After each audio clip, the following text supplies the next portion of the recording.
Yo tout le monde, aujourd'hui spécial vidéo hantée, Motorise top 10 vidéos hantées, à tout de suite. Yo tout le monde, non je déconne.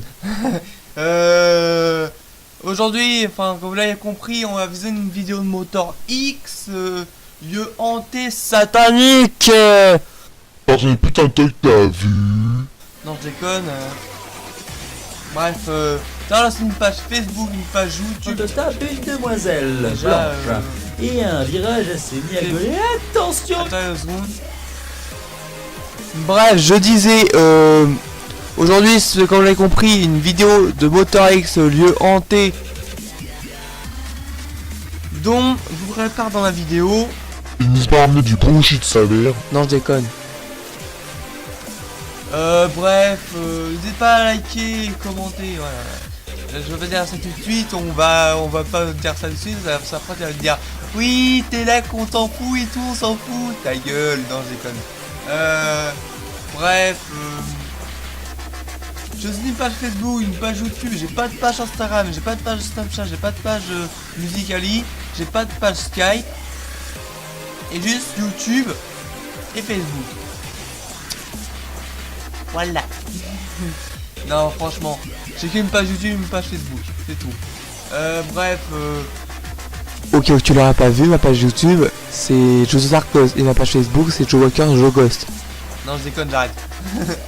Bref, n'hésitez pas à aller voir la page Facebook. Il y a des mix, il y a tout un tas de trucs super. Tu vas t'éclater, tu vas te fendre la poire. Des vidéos de masque ta mère, non pas ta mère à toi, mais la vidéo de masque en fait le bébé il dit ta mère, tu vois. À son père quoi. Bref, juste pour te dire que bah voilà, j'ai une page Facebook, tu peux non, pas vite en ami, mais tu peux m'envoyer des vidéos Qui font peur, ou des vidéos qui font rire, ou des vidéos. c'est ne pas pleurer. Non, je déconne, j'arrête. C'est trop tentant, ça, trop tentant. Bref, sur ce, combien de temps? Allez, let's go par vidéo. Au début, on met au début là.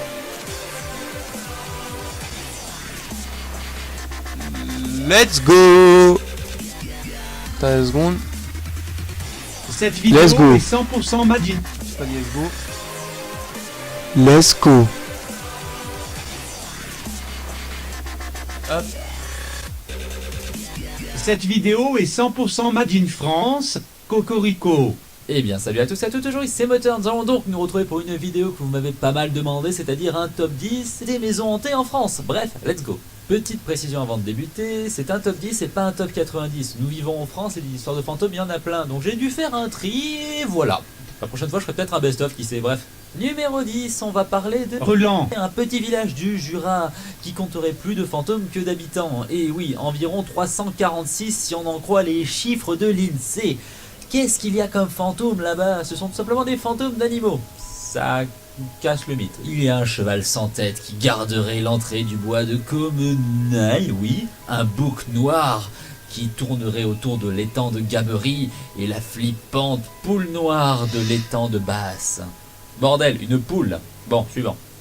Numéro 9, on va parler d'un bled à côté de chez moi, c'est Comarque et son fameux château en ruine. On raconte qu'un pauvre malheureux, amoureux de la fille du propriétaire des lieux, se serait fait décapiter. Et depuis, plusieurs personnes affirment que le cheval de la victime erre toujours dans les vestiges du bâtiment, à la recherche de son maître. Bon, je crois que j'en ai marre des histoires d'animaux, quand c'est qu'ils arrivent, les cadavres, les fous et les barjots? Numéro 8, la Dame Blanche de Palavas-les-Flots. Alors oui, des dames blanches, il y en a partout en France. Ça représente un fantôme féminin. Mais en 1981, un groupe de jeunes a pris en autostop une demoiselle blanche. Et à un virage, elle s'est mise à gueuler « Attention virage !» Et puis elle a disparu. Ils sont allés voir les flics et ils leur ont dit « Il y en a pris quelqu'un en autostop, elle a disparu !» Depuis cette histoire, le syndrome de la Dame Blanche s'est un petit peu propagé dans toute la France. Chacun raconte qu'il a récupéré une autostoppeuse qui a un virage, elle a gueulé, les flics ils ont rien trouvé, des psychologues, des hallucinations multiples. Enfin bref, la seule chose que je retiens c'est qu'en France, les routes ont été construites par des chimpanzés. Parce que c'est vrai, s'il n'y avait pas eu de virage, il n'y aurait pas eu de Dame Blanche. Ouais. Je sais, c'est perspicace. Numéro 7, le manoir de Sainte-Geneviève des Brumes. Ouh là là, que ça fait peur. Bon, c'est un lieu hanté, on y raconte que 3 moines se baladeraient tranquillou à l'aise dans le manoir, que tu peux aussi tomber sur un cercueil fantôme dans les couloirs, et qu'une jeune femme au visage pâle hanterait les lieux. On dit aussi que les habitants ont très peur d'y rester parce que c'est très glauque. On sait pas d'où ils viennent ces moines, ni le cercueil, ni tout le reste. Mais certaines spéculations font penser que le lieu aurait été habité par des Templiers, qu'ils y auraient caché un trésor ou quelque chose de bien plus terrible encore. Numéro 6, la maison qui saigne. Alors cette histoire prend place dans les années 80-90. Des propriétaires ont acheté une petite maison en Picardie. Et les murs de cette maison saignaient du sang humain, du vrai sang humain. Ils ont pris peur, ont appelé un prêtre qui a dit que « Oulala, maison Satan, faut détruire la maison ». Paf, ils l'ont détruite et ils ont trouvé des cadavres de soldats nazis. Oulala. Bon, ça c'est dans la théorie. Dans la pratique, la maison est toujours debout et le dernier propriétaire nous raconte que ben non, ça saigne pas. Donc je pense au fake. Clairement, c'est peut-être un coup de la presse. Ouais, tout simplement. C'est beau pour faire du pognon, bravo les mecs. Numéro 5, le château des Tuileries. Et oui, il serait hanté par un fameux bonhomme rouge, un boucher qui aurait été assassiné par Catherine de Médicis, puisqu'il connaissait de trop nombreux secrets sur la couronne.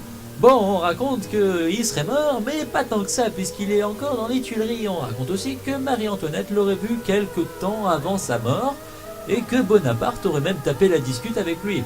Depuis, c'est un peu le calme plat. Faut aussi dire que la bâtisse a été détruite en 1883, donc c'est un petit peu normal que plus personne n'ait croisé le boucher rouge.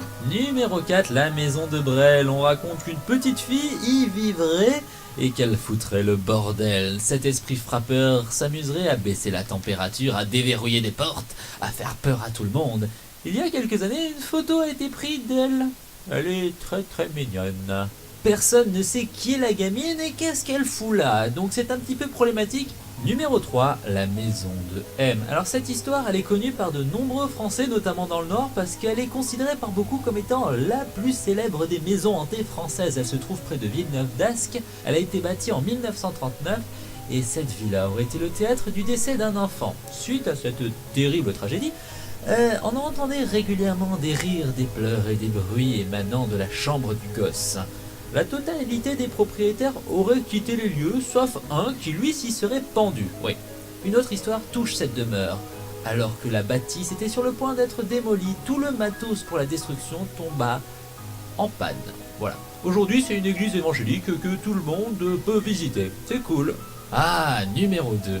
C'est la maison d'Henri Désiré Landru. Pour ceux qui ne connaîtraient pas Landru, c'est un peu le papa de tous les séries. Désolé, j'ai petite de pub. 1915 à 1919.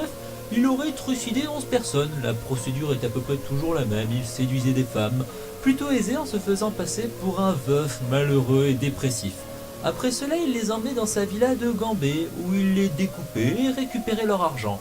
Généralement, il se débarrassait des corps en les brûlant dans sa cuisinière. Officiellement, on a retrouvé des restes de 7 demoiselles dans cette maison à Gambé. Bon, vous me dites, oh ça sent l'histoire de fantômes à plein nez. En effet, toutes les personnes qui l'ont acheté n'ont pas tenu très longtemps puisqu'ils entendaient des cris, des gémissements. Et on raconte qu'après l'exécution de Landru, le fantôme de ce dernier hanterait la baraque. C'est génial, vous vivez dans la même maison qu'un psychopathe. Imaginez un peu le concept. Numéro 1, les catacombes parisiennes. Alors pour ceux qui ne savent pas ce que sont les catacombes, c'est très simple, c'est situé sous le 14e arrondissement, ce sont des galeries dans lesquelles ont été transférés au XVIIIe siècle les restes de 6 millions d'individus. Oui, ils ont fait un peu le ménage au niveau des cimetières et ils se sont dit vas-y on met tout sous Paris. Donc imaginez un peu le nombre d'histoires farfelues qu'on puisse trouver. Et oui, 6 millions de morts. Alors bon, je vais vous donner 2-3 histoires que j'ai trouvées qui sont assez rigolotes. Bon, la première, c'est que Satan y vivrait. Oui, en effet, il aurait trouvé refuge dans les catacombes et on pourrait le croiser souvent. Il serait vert, il aurait une queue, des cornes et des pieds de bouc. D'autres racontent que Cybèle, la déesse de la terre, y demeure également.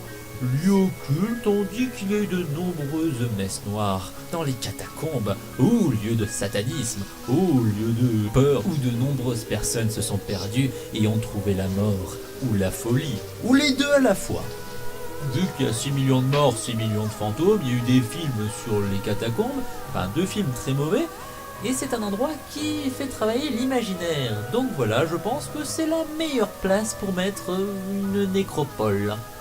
Sur ce, laissez-moi vos avis dans les commentaires de ce nouveau format de vidéo, mettez votre propre top 10 et les lieux hantés à visiter que vous connaissez. Un petit like fait toujours plaisir, n'oubliez pas de partager la vidéo sur les réseaux sociaux, et bref, salut les amis!